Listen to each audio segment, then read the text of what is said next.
Congress party के अंदर झगड़ा किस बात को लेकर कि 2008 में मुंबई हमले जो पाकिस्तान के आतंकवादियों ने किए, उसके बाद तुमने एक्शन क्यों नहीं लिया। आपको याद होगा, अभी गृहमंत्री पी चिदम्बरम का, उस वक्त माफ कीजिएगा गृहमंत्री, तत्कालीन गृहमंत्री, इनका एक इंटरव्यू बड़ा वायरल हो गया। इंटरव्यू को लेकर दो बातें कही गई कि उसमें चिदम्बरम ने यह बोला कि मैं चाहता था पाकिस्तान पे कार्रवाई करें, सैन्य कार्रवाई करें, प्रधानमंत्री को मैंने कहा, प्रधानमंत्री ने कहा मैं बताऊंगा, लेकिन बाद में यह तय हुआ कि हम डिप्लोमेटिकली इसको हैंडल करेंगे और हमने फौजी एक्शन नहीं लिया। एक और बात भी चिदम्बरम के हवाले से ही खूब वायरल हुई कि यह अमेरिका का दबाव था, अमेरिका के दबाव की वजह से हमने सैनिक कार्रवाई नहीं करी। अब इसकी सच्चाई की बात 1 मिनट में, इस पर उन्हीं से सवाल पूछ लिया कांग्रेस के एक और सीनियर लीडर राशिद अल्वी ने। उन्होंने कहा पहले चिदम्बरम साहब ये बताएं 17 साल के बाद किसी इंटरव्यू में ये बात वो क्यों कह रहे हैं, आज तक क्यों नहीं कही, अब क्यों कह रहे हैं, ये जानते हुए कि इसका फायदा बीजेपी उठाएगी। सामने एक चुनाव खड़ा हुआ है, सुनिए। 18 साल 17 साल के बाद क्यों चिदम्बरम साहब खामोश रहे? आपने उसी वक्त क्यों नहीं इस्तीफा दे दिया? आप होम मिनिस्टर थे, आपको इस्तीफा दे देना चाहिए था। आज इस बयान को देने की क्या मजबूरी थी? राहुल गांधी के हाथों को आप कमजोर करना चाहते हैं? आपकी क्या मजबूरी है? आप क्यों बीजेपी को ताकत देना चाहते हैं? आप क्यों कांग्रेस और राहुल गांधी को कमजोर करना चाहते हैं? कांग्रेस में रहते हुए इस तरीके का कदम गलत कदम है। वैसे तो राशिद अल्वी आपको बहुत एक्टिव नहीं है कांग्रेस पार्टी में, लेकिन फिर भी एक वक्त पे काफी दिखते भी थे, सांसद ही रहे हैं, एक्स-एमपी हैं।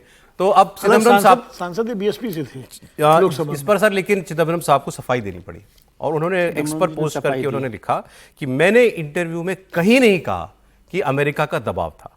हाँ, ये उन्होंने कहा कि चीफ, मैं प्राइम मिनिस्टर के पास गया, लेकिन उसके बाद मुझे ये कहा गया कि हमारा जो फॉरेन मिनिस्ट्री है, फॉरेन ऑफिस है, वो इस पक्ष का है कि हमें डिप्लोमेटिकली हैंडल करना चाहिए और हमने वो रास्ता चुना। तो अब फॉरेन मिनिस्ट्री किसके दबाव में थी? फिर फॉरेन मिनिस्टर कौन था उसमें? पहले तो ये सोचो, विदेशी ताकतों का विदेश मंत्री कौन था? तो 2008 में देख लें आप कौन था विदेश मंत्री, निकालना पड़ेगा, गूगल करना पड़ेगा। प्रणब मुखर्जी थे शायद। हाँ नहीं, लेकिन क्या ये इनका स्टेटमेंट बहुत डैमेजिंग है जो राशिद अल्वी कह रहे हैं, राहुल गांधी के हाथ कमजोर करने वाला है? नहीं, देखिए, राहुल गांधी के हाथ कमजोर हो ना हो, लेकिन कांग्रेस को तो निश्चित रूप से एक तरह से कटघरे में खड़ा करने वाला है ना, क्योंकि एक तरफ भारतीय जनता पार्टी बार बार कहती है कि हमने घर में घुस के मारा, भाई मारा भी, 2 स्ट्राइक्स की, एक लैंड स्ट्राइक, एक एयर स्ट्राइक से ऑपरेशन सिंदूर। दूसरी तरफ जब कांग्रेस में सवाल उठाती है ऑपरेशन सिंदूर को लेके या उसके पहले उठाया, तो चिदम्बरम साहब का बयान भाजपा को और ताकत देता है कि भाई देखिए आप तो अपने मौके पर जो है पीछे हट गए जब आपको करना था हमला। तो निश्चित रूप से इस वक्त इस तरह के बयान जो है सरकार पार्टी के स्टैंड को कमजोर करते हैं। अच्छा, एक और बात बताऊँ आपको सौरभ जी, चिदम्बरम साहब ने तो अपना सच बयान कर दिया कि मनमोहन सिंह क्यों दब गए, क्यों पीछे हट गए, जो भी कारण रहा हो, लेकिन 8 महीने बॉर्डर पर सेना लगा करके पार्लियामेंट अटैक के बाद अटल जी पीछे क्यों हटे थे, इस पर कोई आज तक नहीं बोलेगा, क्योंकि बीजेपी का अनुशासन अपनी जगह है। कांग्रेस में आ जाती है बात ये, क्योंकि वो भी तो बहुत बड़ा हमला था ना देश पर, देश संसद पर हमला जी, और उसके बाद 8 महीने तक ऑपरेशन पराक्रम हुआ, सेना लगी रही, एक जनरल साहब आगे बढ़ गए, उनको हटा दिया गया वहां से, और उसके बाद फिर तो ये दबाव सरकारों पर कब कैसे कहां से होते हैं, ये अमेरिका का दबाव था या उस वक्त सरकार की कमजोरी थी? दोनों चीजों का मतलब एक ही होता है। अमेरिका का दबाव है और सरकार की कमजोरी तो ये भी हो सकती है कि भाई हम नहीं इस लड़ाई मोल लेना चाहते। नहीं, मोल नहीं लेना तो अपना फैसला होता है, वो निर्णय अलग तरीके का होता है, वो नहीं है। देखिए, इसमें जो बात कही है, वैसे तो चिदम्बरम साहब की बात को कोई इतना नॉन सीरियसली आप मत लीजिए कि कोई बात का कोई मायने नहीं है।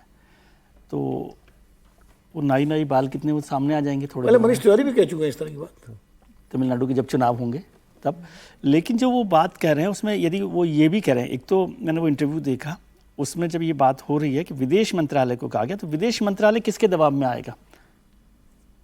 अमेरिका की बात होगी ना। यदि एक्चुअली हाँ, विदेश मंत्रालय कहाँ, डिप्लोमेसी की बात कहाँ पर आती है? तो अमेरिका के साथ ही वो बात जुड़ेगी, और उस बात का मायने नहीं है कि वो 18 साल बाद बोले कि 17 साल बाद बोले। बीजेपी के लिए तो ये बड़ा मौका ही है, वो तो हमेशा से इस बात पर लड़ाई लड़ी रहे हैं कि जो 26/11 हुआ उसके बाद जो सरकार थी उसने ठीक रुख नहीं अपनाया।